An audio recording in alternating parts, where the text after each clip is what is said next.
Hi my crafty friends, it's Pamela from Gypsy Girl Crafts, and I just wanted to share with you tonight something that I've been working on today.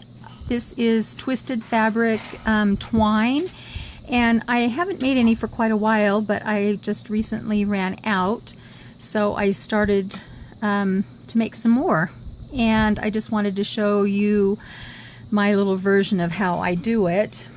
So you can take 2 or even more strands of fabric, and you just start out by tying the ends together. Let me unwind this so you can see.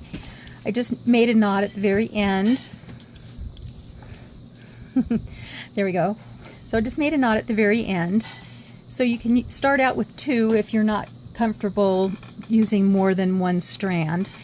And all you do is twist away from yourself with one of the strands and then cross it over. That's my dog playing, sorry. And then cross it over the other piece, then twist and cross over, and twist and cross over, and you just keep going and going until you run out of thread or fabric. And you can put it down and it won't really unwind because you've twisted it, and you can just leave it and come back to it. But when you do start to run out, I've got a little ways to go, but let me show you what I do. I'll just cut this off so we can get there a little bit faster. So I take the new piece, and these are 1-inch pieces, and you can cut them or rip them. It just depends on whether you want the little frayed ends or not. And I just kind of roll it and try and get it into a small piece. And then you insert it into the one that is the shortest that you're adding onto. And I just kind of open it up a little bit and insert it in here and kind of hold it while I get the other fabric around it. And then give it a couple of twists, and I'm still holding on to that where it's connected in, or where they're laid on top of each other inside, because you'll find that this new piece will pull out if you're not careful. So I kind of hold on to it a little extra tight and then start twisting again, and I'm still holding on to that where they're connected inside. I want to make sure that it doesn't come out, so I just am real careful for several twists until I get past that point.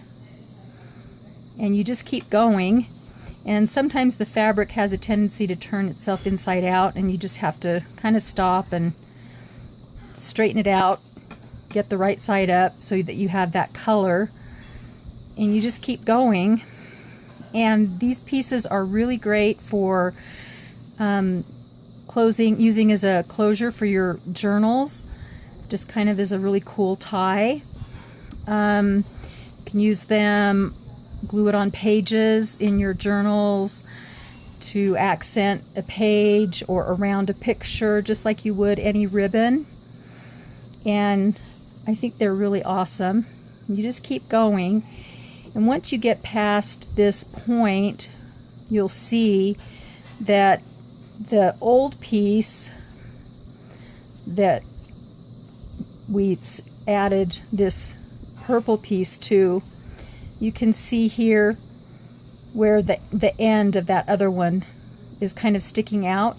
And when I get past it just a little ways, I just take a pair of scissors and trim it off. These are my giant paper scissors, but they'll work. Just be careful that you don't cut through your twine that you've already made, and you're done. And you can go back later and take a fine pair of scissors if you want and cut off some of the threads that stick out if it's something that you don't like. But I just think it's so cool.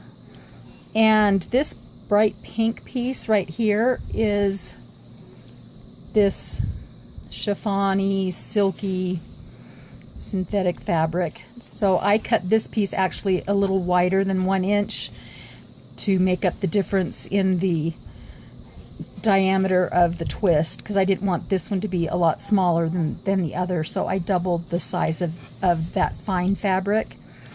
And it's just so cool. And you can just make a big ball of it when you're sitting and watching TV or something, and have it ready to go. And then when you need a piece, you can just measure off what you want and tie a knot in both ends and then cut in the middle so it doesn't come undone. Anyway, that is my twisted twine tutorial, and I hope you like it, and I hope you give it a try because it's so shabby and so cool. Okay, thanks for watching and have a good night. Bye-bye.